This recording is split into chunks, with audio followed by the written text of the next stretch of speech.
ridiculous doesn't even begin to describe the way the Cleveland Indians are playing right now, Tim. They have tied the American League record for most consecutive victories, notching win number 20 behind Corey Kluber tonight, the man who was the architect of the Oakland A's 2002 team that won 20 games in a row.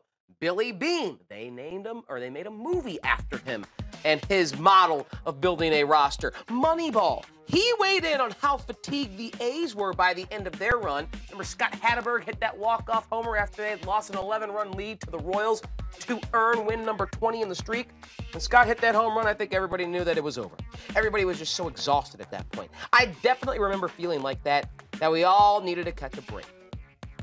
Tim, do you think the Indians are at a point right now where we just need a break from the streak, from the pressures of the streak? Or do you think right now they're operating at such an efficiency that these wins are almost so easy for them, it's not even making them break a sweat? I think the word is expected. Hey, we expected the Indians to be here.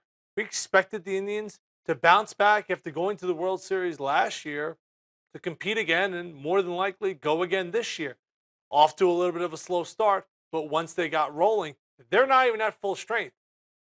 Their best reliever is not even pitching right now in Andrew Miller, and their lineup has had a lot of different changes throughout the season.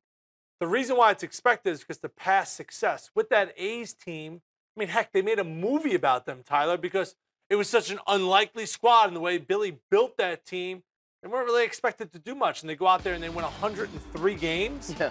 You know, I think they were winning a lot of these games on emotion. Sure.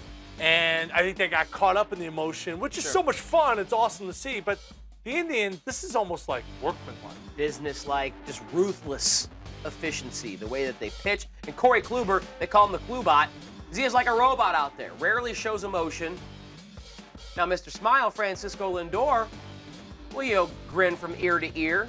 And they have a few players out there who have some swag, but I think you're right. I think you hit it on the head, Tim, in your assessment that the A's were driven by the emotion of the streak, whereas the Tribe right now, it is expected, and it is a ruthless efficiency with which they're winning. They're pitching over this stretch, sub-2 team ERA. They're mashing. They've actually hit more homers during this 20-game stretch than their pitching has allowed earned runs. Just let that sink in for a second.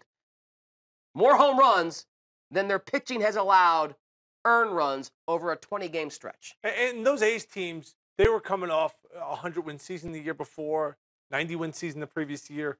They were very good. It wasn't like they were expected to win. They just weren't in the World Series. They just didn't have maybe the most dominant pitcher in the entire American League. Good pitching staff, but they built the team really based on base percentage and doing a lot of little things on the field. But they were always known, always. And even me being in New York, and they played some epic series against the Yankees, they were just like the overachievers. The little guys. The little team that maybe could they get over the hump? Where I don't think the Indians have that feel at all to them. They have the feeling of a juggernaut, no doubt about that, with the way that they're playing right